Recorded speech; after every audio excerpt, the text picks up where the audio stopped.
Greetings and welcome anime lovers. Here's what we're going to do today. In today's video we'll have a minor version of the decade in recap videos that I did a year or two ago. However, our scope is going to be for the past 3 years and I'll be going through the notable shows of each season and what I think is the best new anime recommendation for the primary audience of the channel. So in this case I'm talking about the action loving kind of watchers, but I'll be giving other genres some love too, so please do watch out for those, and I'll obviously be excluding sequels for this one. I know you're excited for the video, but I'm also excited to talk to you about today's sponsor, Snowbreak Containment Zone. Snowbreak Containment Zone is a 3D RPG shooter that's a must-have for any anime fan who's into these kind of games. It features some awesome gameplay and gives you the best of what anime fans just can't get enough of. You've got the sci-fi setting, the attractive character designs, and gameplay that integrates RPG elements like character skills, along with the usual frantic pacing of a shooting game. With gameplay that reminds me a lot of my favourite shooter and bullet hell games both in my youth and the recent years, I just can't stop being excited for Snowbreak Containment Zone. It does help that it also has a lot of strategy behind it, with so many options for team composition and weapon upgrades that you'll have to master in order to go through the toughest encounters that the game has to offer. Another cool thing is that this game supports cross-platform play,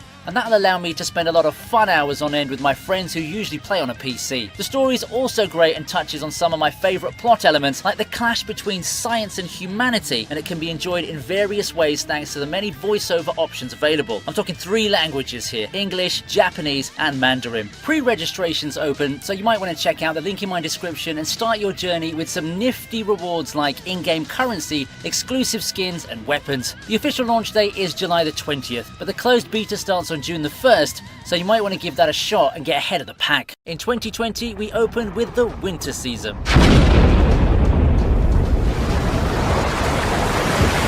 Winter 2022 felt really special to me. Do you remember how you felt back then, being blissfully unaware of how the world would change in just a couple of months? There we were, happily watching anime and enjoying the many things that the jam-packed anime season had to offer. The first shows that jumped out at me that I quickly watched and grew fond of were 2 game shows, technically speaking. Bofuri was a standout show in terms of plain fun entertainment. It's a chill show that doesn't take itself seriously, and with a cast of lovable characters and its overall atmosphere lending well to the overpowered newcomer shtick, it was a winner to me. The second one was Darwin's Game. I've had an appetite for death game shows and it just hit a lot of the right notes for me. I wouldn't call it an anime of the season, not in a long shot, but if you want an ensemble show that's a tad edgy and fast paced, then this one could be your calling. And let's not forget Id Invaded. If you're up for something in the veins of Psycho Pass, something a little bit heavy but filled with action and thrills, then this is a show that you'd want to try out. However though, my top recommendation would be Dorohedoro.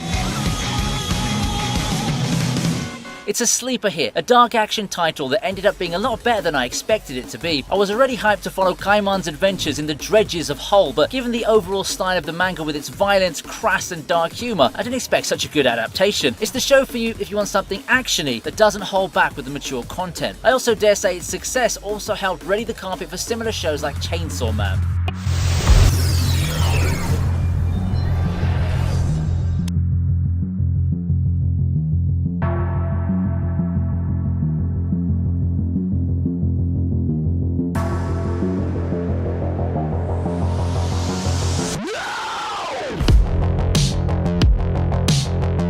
All was going well, and then disaster struck. No one, and I mean no one, foresaw that we'd be spending the rest of 2020 stuck in our homes, and neither did the anime industry. We got suspensions and delays everywhere, and spring 2020 was a season that was completely ravaged. If I was to look at the bright side of that, however, it was the fact that the insane number of delays allowed dark horses to ride up and make their mark, something that they might not have been able to do had they had to contend with the blockbusters of the season. Chief amongst those then, Gleipnir. This weird looking show ended up filling the role of that season's main edgy action title, grabbing the hearts of fans with its unique setup and premise before dazzling everyone with some amazing fight animation. It felt like an underdog story of an anime, and when the season was over, it became one of the more memorable titles of spring 2020. I'd also like to give some love to 2 wholesome titles. Before its second season, Princess Connect Redive wouldn't have reached the impressive heights that I always praised it for. Still, the first season is a good chill show that feels like a wholesome take on Konosuba, complete with the same animation techniques and character immersion. modes. There's also Gakushigoto, which has a premise that could evoke memories of Eromanga Sensei. However, at the core of it is a very warm and cozy title, more reminiscent of Usagi Drop if anything. One hype title did survive the onslaught of the delays though, and it's my pick for the recommendation of the season. Tower of God brought to life one of the most popular Korean webtoons out there, and its transition to anime form ended up being good. It's not exactly a perfect show, not by a long shot, and it ended before we could get to the more exciting parts. However, from the few episodes that it gave us, we can already see the potential that it has. If you're fond of adventure shows with great world building, then this one's for you. Summer 2020 was a wild season. We finally got the much-awaited climaxes of Snafu as well as the intended one for SAO, if we're going with the web novel context. ReZero also made its return to much fanfare, and so did the Fire Force, to a bit less of fanfare though. We also saw what the bottom of the abyss looked like in GBA. I mean, seriously, what was up with that? It's an absolute joke, and I was really excited for it too, you know. Oh, and summer also saw the debut of the ever-polarizing Rent-A-Girlfriend. Hot take, but I feel it's overhated. Not an amazing show in my opinion, but it also doesn't deserve to be treated like a punching bag like a lot of people are doing to it. I mean, at the end of the day, it's a junk food show that has some merits, like the very attractive designs that pretty much are a major reason people continue to watch and buy the merchandise of the show. And if you miss the good old days of transfer student entering magic school and immediately flexes his power before gaining a harem, Misfit of Demon King Academy is here for you. Only this time, everything gets turned up to 100, and it took the parody approach akin to One Punch Man. It makes a good compliment to God of High School, the next in line for the popular webtoon turned anime thing they did. I still think that Tower of God is better, and it's overall the most complete show. For God of High School, the fights are great, but its pacing's a little bit all over the place. My pick for this season then is none of those. Instead, I'll look to something more Western in aesthetic. I'm talking about Great Pretender. Watching it was a thrilling adventure that always had me on the edge of my seat wanting more. It's artistic in the truest sense of the word, especially for anime standards, and its unique atmosphere did catch a lot of people's attentions back then. It's perfect if you want something new and to have some distance away from the typical anime get-up of schools, teenagers, and supernatural powers.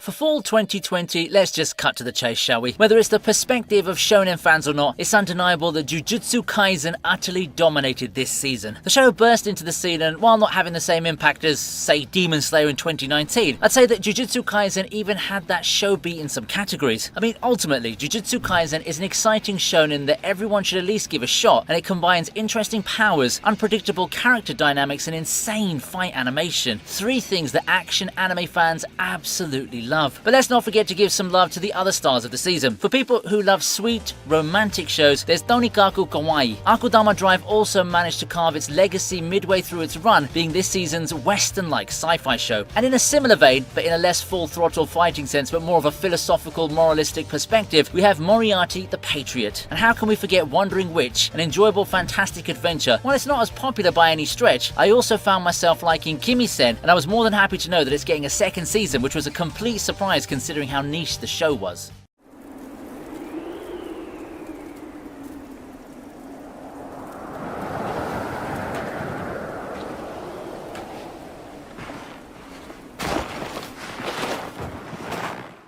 And that wraps up 2020. While we ended the year on an uncertain note as far as the world and the industry went, there was so much more to be excited for in 2021. For one, the biggest sequels await at the year's very doorstep as we opened the year with AOT's final season. Yeah, back then we all thought it was going to be one grand finale before they started chopping the broadcast repeatedly, but it became a joke. And there was the much awaited sequel to Promised Neverland, something that, in hindsight, is better left buried deep in the annals of history as nothing but a minor footnote. Winter 2021 did introduce the world to my pick, Mushoku Tensei. Mushoku Tensei in anime form is a true testament to how great an anime can be if it gets the love and care of the anime production team backing it up. One of the best adaptations in recent memory, it's also one of the most influential ones in the novel side of things. You can clearly see how it became a pioneer to one of the most popular and notorious genres out there. And when it comes to the aspect of character growth and world building, it's hard to find an isekai anime that's a match for Mushoku Tensei. Personally, I'd also like to give a shout out to Skate Infinity from this season, one of the notable sports shows of the year. Being someone who enjoyed self-help rom-coms, Tomozaki was another show that completely caught my eye. I got what I bargained for in that show with a brand of comedy that really clicked with me. Speaking of Tomozaki, Horimiya also aired this season, and it ended up being one of my favourite romance shows out there. Past winter comes spring, and spring ended up being really stacked in terms of new anime. Right off the bat, we have the fan favourite Tokyo Revengers making their debut. Time travel, gritty fights, no shortage of drama, and a lot of attractive characters. No wonder Tokyo Revengers became one of the most popular new shows out there, and this is evident if you look at the merchandise being produced and sold in anime stores, especially in Japan. VV also aired in this season, and it got my pick for original anime of the season. It's a show filled with intense action, and it has quite a social commentary and great music to boot. Speaking of those elements, there's also 86. The mecha and sci-fi genre just seems to have a knack for delving into social commentary as the two mentioned titles. 86 for me is also a show that is notably strong in terms of character dynamics. Flanked by the musical genius of Hiroyuki Sawano, this sure gets a nomination for anime of the season. But ultimately, my pick is Odd Taxi. A strange pick if you just look at the cover art and the overall feel of the show. True, it may not be as thematically deep as the two sci-fi titles, and it may not get your adrenaline pumping the way Tokyo Revengers does. However, I think that in a vacuum, Odd Taxi is a stroke of genius. It tells its story in a unique way, having many plot points intertwined and left for the audience to follow. It is a brilliant show that may have skeptics looking at it twice, and it may not be for everyone, but I heartily recommend it for those wanting an experience you'd never thought you'd find in an anime. Before we leave spring 2021 behind, I'd like to give a shout out to Higehiro, a show that ended up being one I really loved, mainly due to the character development. Yoshida's relationship with Sayu in the show is something else, and it's a show that made me want to root for both of them. And while I won't be recommending Osamake, I would say that it's a guilty pleasure show for me, mainly for the voice actor cast that featured my favourites and its cute character designs. So in comparison, summer 2021 felt more muted. There's not a lot of blockbusters coming, and while I enjoyed Detective Is Already Dead, the show is admittedly flawed in a lot of ways. One of the most anticipated titles from the season ended up having a lukewarm reception by the end, and it's easy to see why. I'm at least glad season 2 has been announced, but understandably, not a lot share my enthusiasm. Realist Hero, Remake Our Life, and Spirit Chronicles are also titles that I liked. However, none of these three really set the world on fire, and they're nowhere near anime of the season for me too. Vanitas has a better shot at taking home the crown, being a spiritual successor to Pandora Hearts and having a setup that evokes feelings of Bungo Stray Dogs or Black Butler. It's the show that female fans absolutely adored, and it boasts awesome music and great characterization, the latter which is a trademark of series creator Jun Mochizuki. If you were to ask me of my vote for this season, however, I'll take you to the world of Chinese animation and give a vote for Link Click. Many considered it a sleeper hit of the season, and I am inclined to agree. It's an interesting story of time travel backed with breathtaking art filled with a signature flair and style. True, for people who watch things like Steins Gate, Link Click's plot is not exactly innovative or unique. However, for those who are up for a sci-fi time travel story and want something new and with different vibes from the typical anime, then Link Click is my recommendation. Fall 2021's crown is for Ranking of Kings to lose. While many people overlooked it because of the childish art style, Ranking of Kings easily became everyone's favourite as early as halfway through the season. An underdog story done right, it's an anime that contains a lot of strong themes and moral lessons. It's not every day that you see a show look so simple yet contain some of the best character writing and memorable moments that cut deep. If you're looking for an underdog story of any sort, then you can't go without at least trying Rankings of Kings. On the action side of things though, I'd love to give shout outs to both Aristocrat Assassin and Tact Op. Both ended up being a lot better than I expected given the stigma that people have for their respective genres, isekai and mobile game promotional anime. Blue Period also made its debut this season for the most artistic fans who need a stroke of inspiration. Lastly, how could we forget Gomi? One of the most popular school comedies finally got its much awaited anime adaptation, and I tell you what, it didn't disappoint. On a slightly similar note, we also got the Meruko anime, which I also liked a lot despite the surprisingly heavy amount of anime fan service for the supposed nature of the show. We're just halfway through, but if you like what you've been seeing so far, why don't you hit that like button up there? And with that done, let's continue as we've got a lot more anime to talk about.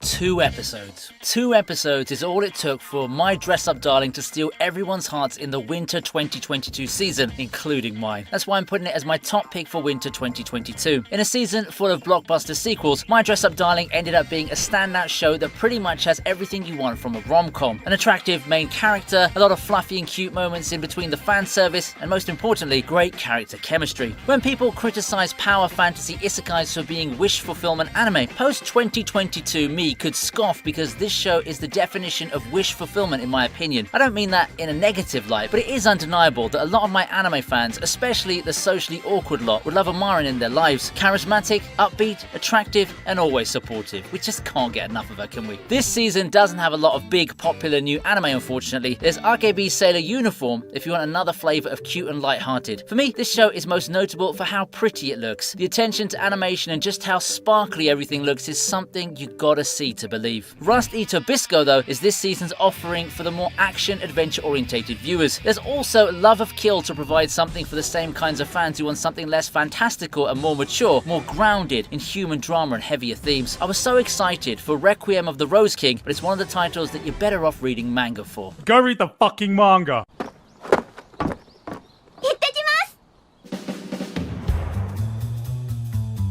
Spring 2022 followed, and with it came the much-awaited anime adaptation of Spy Family. Spy Family is a true pleasure to watch. The hype is very much justified with it just hitting the right notes everywhere and being a show that I can easily turn on to unwind with after a busy day at work. It's got a lovable cast, a lot of entertaining moments, and very wholesome dynamics. My personal nitpick, however, is that there's nothing forcing me to watch the episodes one after another. It's a show that I do enjoy watching, no doubt, but there's nothing to convince me to keep flipping to the next episode, if you catch my drift. Sure, it comes with the genre, but it's still a very minor yet relevant nitpick that holds the show back ever so slightly for me. On the contrary, my pick for this season, Summertime Render, gave me all the reasons to keep watching until I found myself binging half of it in one go. It's a show that has everything you'd ask for from something in this genre. Mystery, action, more twists and turns to keep the plot going just when you thought the good guys had won. Think something like Re:Zero, but with way higher stakes and tension thanks to its genius twist to Shinpei's time loop powers. 25 episodes is all it takes to satisfyingly wrap up what I would consider anime of the year. Following the success of My Dress Up Darling, we have Shikimori. I like the show, I really do, but it just doesn't capture the magic of its supposed predecessor.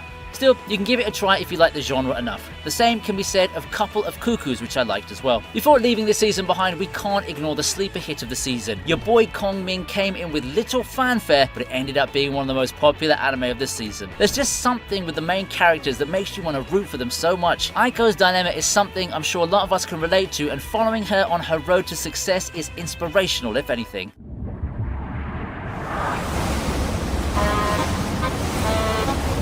Summer 2022's lineup didn't feel as stacked. You got much-awaited sequels for Classroom of the Elite, Made in Abyss, and Devil is a Part-Timer, and a not as anticipated one for Rent a Girlfriend. Looking at it from the original anime side of things, nothing truly stood out entering the season, however. Once the dust settled, I'd say the season did well enough for itself. Call of the Night, I'd say, was the most hyped one entering the season. For all it's worth, it was one of the best new anime of the season, featuring breathtaking art and great overall direction, although the characters can indeed be hit or miss. Uncle from Another World is also a noteworthy show. It's really funny with its meta humor, but it also had a troubled production. That doesn't matter now, but imagine how us fans felt a year ago when the next episode just wouldn't come out. A show that came out of nowhere, however, was Licorice Recoil. While people didn't think of it much before airing, it ended up being everyone's favourite this season. This is largely due to the simple yet thematically strong plot, the extremely entertaining characters, and how it blends the light-hearted moments with genuinely emotional moments. It's a show that makes you comfortable with and care so much about the characters, and that's something you don't get to see often. And I won't pretend that Gojima's praise for the show didn't at least give some extra push to make still skeptical fans tune in. Licorice Recoil may as well be my pick for the season, but I'd give the slight edge to Cyberpunk Edgerunners. I've lauded modern video game adaptations, and Edgerunners probably is the best example of it. From the art to the action that keeps you wanting more, it's my recommendation. This is especially for people who aren't yet too attuned with the overall anime aesthetic or style to enjoy Licorice Recoil as much. Trigger does it again, but that's not surprising, honestly speaking, is it?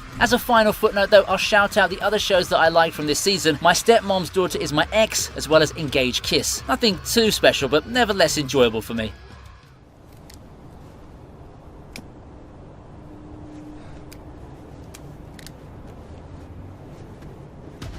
We close out 2022 with the fall season, and what a season this was. Make no mistake, Chainsaw Man was by far one of the most anticipated shows entering a season. Said anticipation was so strong that around this time, you just couldn't avoid seeing people hyping up Chainsaw Man to be one of the best action anime out there. If you're looking from a fight, hype and animation perspective, the show didn't disappoint. It's my recommendation for you action-loving fans. For those who love exciting battles, unhinged violence and eye-popping animation, then this is definitely the one for you. However, an easy path to domination by Chainsaw Man was stopped by Bocce the Rock of all shows. It was an underdog show that took the anime world by storm thanks to its relatable characters and it being a cute girl show that places a lot of importance on the music aspects and character growth. A good balance of serious and light-hearted moments as well as very great pacing make Bocce the sleeper hit of the season and a very strong anime of the season candidate for me. I found it funny that Chainsaw Man found an unlikely rival in this plucky show that comes from a genre that's way different. Let's not forget the other hits of the season though. There's Blue Lock, which gives us a new and less idealistic approach to the sports genre. Then there's Eminence in Shadow. Meme energy supreme, the show is just the right amount of craziness you'd expect from an overpowered protagonist title that works as a parody of the genre. Witch from Mercury gives us a much needed breath of life to the Gundam franchise, and I had fun with Akiba Maid War as well as reincarnated as a sword.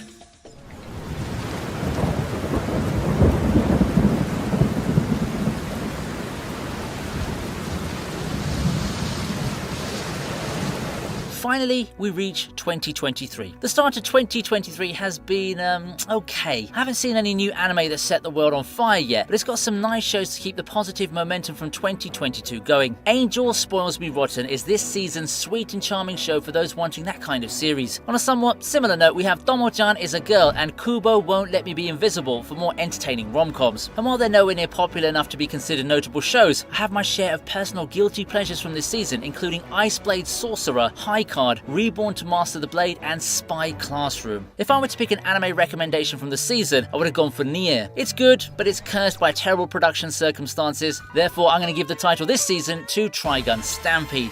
Yes, I know it's not exactly the Trigun 90s fans loved. It felt different in all sorts of ways despite practically telling the same story. It does look different and all, and the approach is to make a much more character-driven story as opposed to the plot-driven 90s story. Trigun Stampede didn't exactly take the anime world by storm, but considering that the original version was a cult classic, albeit a very notable one, the current version's reception is just on par with expectations. For someone looking for something to try, however, I eagerly recommend giving this one a shot.